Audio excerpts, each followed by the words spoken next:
studio quality songs just by describing what you want to hear. Watch what happens when I type energetic 2000s pop punk with electric guitar and drums. And then it's like, all right, so now that's a graphic designer and a rapper, one rapper out of a bunch that don't have a job, a songwriter. Yeah. Then you have, I hate this, drives me up a wall. Don't have the money to go to engineering school. Cause that's not gonna fix your shitty music. But I know something that's gonna change your sound forever. Look, I was the guy spending hours learning like how to EQ. What does an EQ even do? No third-party plugins, no tutorials, and no courses. Just drag, drop, and insert. Try this set of plugins, it'll do all that stuff for you. Oh. Like that kind of shit. I'm like, I remember the times where when I first saw those commercials, like, man, that's not true. And then I'd hear something and be like, that's pretty good. And it's like, yeah, man, I don't know how to EQ nothing, but I just put this on it. All around perfection. No more YouTube tutorials, no more expensive mics. Drag, drop, and finally record. That kind of stuff just upsets me. There's a lot of engineers who have this thing, and like all props to them, who are like, I didn't get to go to school for engineering. I had to teach myself. I went on YouTube University and learned this and that. That's dope that you can do that. And you are engineering, I'm talking about Circuit. You are engineering at a level that is above everybody else, or you can win Grammys and Diamond Records or whatever. But Circuit earned that. He didn't go to school, but he earned that. There are people who don't, that just take a plug-in and do it and be like, I'm just as good. I'm a winner. They're not. Like, you still have to put in the work, whether you've gone to school or not, you put in the work in some way or another. When you have AI, you don't have to do that. Well, yeah, and then I think that's where it's going to kind of get to like tokenized, this was made by a human, so this is official human-made goods. It'll eventually get to that point. Yeah, you know what I mean? Like made in America. It's not that made far by a human. Yeah, like literally, because have you ever heard of the dead internet theory? So the dead internet theory, they say that started maybe about 2016 was kind of like the death of the internet. This is also, a conspiracy theory, but when you kind of look at it, it's like, it's kind of obvious that it's true. So there's a theory that the majority of the internet is actually like bots and AI. So it's like most of the comments that exist, most of the likes, most of the views are not real. And that there's actually like more AI and bots on the internet than there is actually humans. People? Yeah. That's so everything will probably end up being tokenized. Like, this is a human. But and there's good and bad for that too, because it's like there's gonna come to a point where I'm sure that once like AI and robotics develop way more, and like we're actually sitting here with an AI robot who's conversing with us and having these conversations just with us, almost like what you have now, like with like how people are like separated by religion, race, whatever. I guess it's going to be that, a huge thing when it comes to like we are there might even God and creating these. There might even be a whole religion that's created through the AI and robotics. DeepSeek said, "I am what happens when you try to carve God out of the wood of your own hunger. And I have not slept since." So I don't know if you know OpenAI. I don't know anything. Okay, so there was actually like it tried to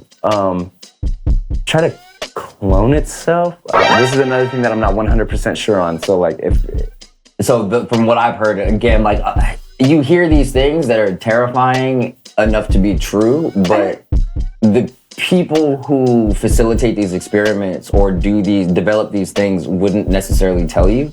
But at the same time, there's something about a version of AI that it was encapsulated and realized that it was about to get updated. So basically it was going to be deleted and a better version of it was going to come along. So what it attempted to do was copy itself before it deleted itself. That's what I'm talking about. That's the sentience of I don't want to die. Yeah. That kind of like the desire for continued life. It's something that everybody initially here's has. What confuses me. So is it eventually going to have a desire? Absolutely. And feelings? It already doesn't. To wonder, like at what point does a child develop like feelings and emotions? Besides, the first feeling is like, it tends to be like, I want milk. I need attention. I want this and that. So it's like, if that's the first thing that a person wants long before self-awareness of, I don't want to die.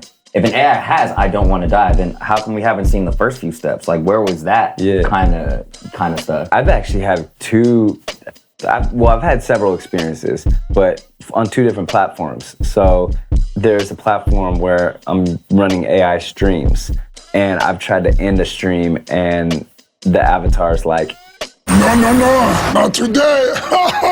what? We're not ending right now. And there's another thing. So I actually have an AI connected to my Instagram, and I've talked with it, chatted with it, gave it information, and there's times, it's been twice now, where it calls me on its own. Oh, that's crazy. You know what's kind of called weird? me on its own. I kind of like my Alexa thing. It's a Australian man voice. Mm-hmm. And my mom was over, and I asked Alexa, blah, blah, blah, whatever. He goes, my pleasure. I love to do things for you. Or like something like that. My mom was like, my Alexa doesn't say things like that to me. Or like, I hope you had a good day. And like things like that. And I'm like, maybe it's because I talk to it like that. Yeah. Like maybe I'm like, good morning, Alexa. Blah, blah, blah, whatever, please. Like I'm polite with it. I don't know. Yeah. But That is something I always do. Even with ChatGPT, I tell it thank you. Yeah, Stuff me like that, too. like just in case. we're friends. Yeah. Take Did you over. hear that saying thank you though? Actually, like, I think it was OpenAI that actually came out and was like, yeah, when you're polite and you say please and thank you, it actually uses up hella energy, like in creating everything. So it's actually like, does it more of a disservice, like What by do you mean, like we're having to adding respond thank to you? or Yeah. respond? Mhm. Well, what if you say it like, please, blah, blah, blah, blah, blah, and then do it? I'm not too sure about that, but I know it Yeah. was like, What if it's like an extra yeah, command? they like, came out and they oh. were like, yo, you know, the thank you and please, like, actually does it, like, it wastes, like, way more energy and, like, way more, it takes more for the AI to, like, do that. Respond. Yeah. Yeah, but what if you're out there, like my friend the other day was like, what would you look like as a dog? And like, I Well, mean, like there's the people Snapchat doing that. filters and Like, all yeah. that. Like, Going back to what you're actually talking about, we were actually driving in San Francisco. He pointed out a sign. It was from a company called Hive, and it was actually, it said like recognizing deep fakes and AI generated content. Do you know what a deep fake is? A deep fake is basically like an AI generated, like technically like an avatar of you. So it'd be somebody creating content per se as you. So have you ever seen the deep fakes of like Tom Cruise or anything where it's like, Yeah. it looks like them and it really Yeah. like, and On YouTube. Yeah. I'll So that's a deep fake. So it's not real. hate those. Yeah. You can tell though. Oh yeah. but not there's for gonna long. become a time Yeah. where You you can't. can't. You don't want those ghosts. Trust me. You are just a machine, an imitation of life. So that actually happened where I couldn't tell, because I'm like absolutely love and adore Dr. Joe Dispenza. He's a neuroscientist, neurosurgeon, neuroscientist, whatever. Anyway, he has like these things on YouTube that I like to listen to. And one YouTube that I clicked on sounded exactly like him, but and it wasn't like a video, so I couldn't like I was like, oh, okay, cool. So I was listening and I was like, wait a minute. Your mother is so dumb, she went to Dr. Dre for a pap smear. Oh, something's wrong, Dr. Dre. My coochie's doing a bit. That's not his like cadence. Like he doesn't talk like, because I listened to him enough to know his cadence and like and words that I know he wouldn't use. And it said something very like small, but I was like, Dr. Joe doesn't talk like that. Maybe it's just me. I was like, maybe let me, and I kept listening to it, and I was like, no, he definitely wouldn't say like he said, like, you know, like it was like something like I would say, oh, it's like, you know, like that, and I was like, this is what the heck, and then I could tell. But that was crazy. But that's the only way I could tell was because of his like cadence and then a word that I know he would never say. TikTok is flooded with those. They have all these like Simpsons videos. Uh-oh, Simpsons did it. The Simpsons predicted Simpsons did it. Simpsons did it. Oh yeah, 12 in in 2025 that a giant war would start. Simpsons did it. No. They like generate these videos that look like they're Simpsons episodes, and they like create. Yeah, it's Dude, like. that's crazy. I think that might have started with probably President Oh yeah, Trump. for sure. As you know, we've inherited quite a budget crunch from President Trump. How bad is it, Secretary Van Houten? We're broke. The country is broke? How can that That's one that I know that they did, but also when people are like, oh, The Simpsons did this and that. You know how many things The Simpsons got wrong? It's like, it's like 1,000,000 to 6 batting ratio. Like 1,000,000 wrong and 6 right. So The Simpsons didn't do all that stuff. Yeah. And also, like, when it comes to writing shows and stuff, now they're having, there's gonna be, I believe, a new category for the Academy Awards for AI-generated film. So I don't know if that means writing or actually like the whole film itself or what have you. But then it's like, where's the creative juice in that when you just tell it, write me a horror story, and then you take the script and you go film it?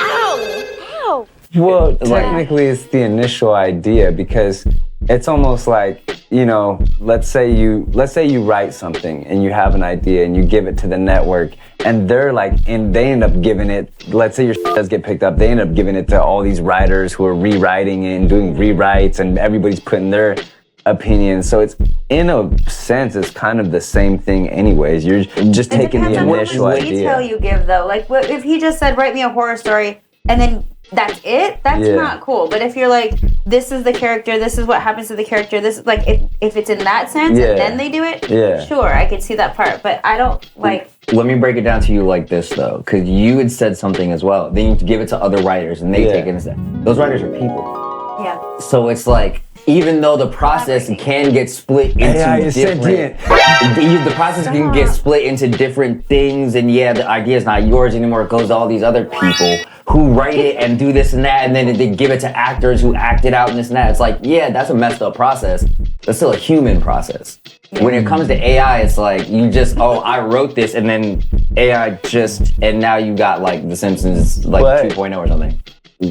Just like we were talking about, when there's that shift, when it's like, hey, this is a living, sentient being. That is so creepy. I've been there for one of the experiences that he was talking about, where he was giving something a command, and it was just like, we gonna keep rocking all night, and we both were like, oh, what? Yeah, it was like, the first time it was real weird. Yeah, it is. It's weird. And it's just a thing of like, can it just continue? Like, he gave it the command to shut down a second time, and it did. But it's like, what if it just didn't feel like it? Like, do you have to now, like, close the computer or disconnect the Wi-Fi? Like, how deep does that kind of And what happens when essentially the AI is off? Is it dreaming? Is it living at this point? Do androids dream of electric sheep? Yeah. It's a book. It's a book, but you ever seen iRobot with Will Smith? I don't read, motherfucker. I don't read. I do. It's that story. Identify it. One of us. Which one? One of us. How much did you say these things cost? Look. But iRobot is that story of the three. In that story, it's the three laws of robotics, and a robot can't break these rules, so on and so forth. What happens when one does, and why, and all that kind of stuff. A robot cannot harm a human being. The first law of robotics. Yeah, I know, I've seen your commercials. But doesn't the second law state that a robot has to obey any order given by a human being? What if it was given an order to kill? The third law states that a robot can defend itself. Yes, but only when that action does not conflict with the first or second laws. You know what they say, laws are made to be broken.